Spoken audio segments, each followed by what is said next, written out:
আসসালামু আলাইকুম এভরিওয়ান, দেখতে পাচ্ছেন এত পানির জন্য মানুষ বের হতে পারতেছে না, গাড়ি চলতে পারতেছে না। দেখেন কি অবস্থা। ড্রাইভার সাহেব, এই যে পানিতে আপনাদের কি সমস্যা হচ্ছে বলেন দেখি। সমস্যা তো বিশেষ করে মসজিদ 5 বার আজান দেয়, মুসল্লি আছে 5 বার যা আল্লাহর ডাকে সারা দিবা, কিন্তু এইটুক পানির লেগে তাকে খুব সমস্যা হয়।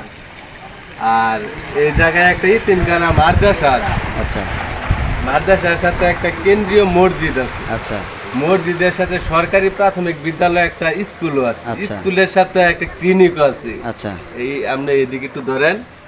আর এটার পাশাপাশি আমাদের একটা বাজারও আছে। আচ্ছা, 6টা প্রতিষ্ঠান, কিন্তু এইটুক পানির লেগে খুব সমস্যা। কিন্তু এই পানির ইয়ের ভিতরে মানে কাউরে আমি অন্তত দেখলাম না যে কেউ কিছু মানে বলুক এই ইয়ের কারণে। মানে কেউ এগিয়ে আসে না, এই পানিটা নিষ্কাশনের জন্য কেউ এগিয়ে আসে নাই। না কেউ আসে নাই। যেহেতু আপনি ভিডিও করতেছেন, আপনার ভিডিওর মাধ্যমে আমি বলতে চাই যারা এই ভিডিওটা দেখবে, এদের মাধ্যমে যাতে আমাদের ইউনিয়নের মেম্বারও আছে, সে দেখতেছে না। তার বাড়ির সাথে 1, 2, 3 নং ওয়ার্ডের ভাইস চেয়ারম্যান আছে আমাদের এই পানির বাড়ির সাথে, আবার ইউনিয়ন চেয়ারম্যানও আছে, উপজেলা চেয়ারম্যানও আছে, সব আপনাদের এই ইয়ের ভিতরে আছে, 6 নং এর ভিতরে। আবার এমপি মহোদয় সাহেব আছে, তো কারো নজরে এইটুক পানি পড়তেছে না।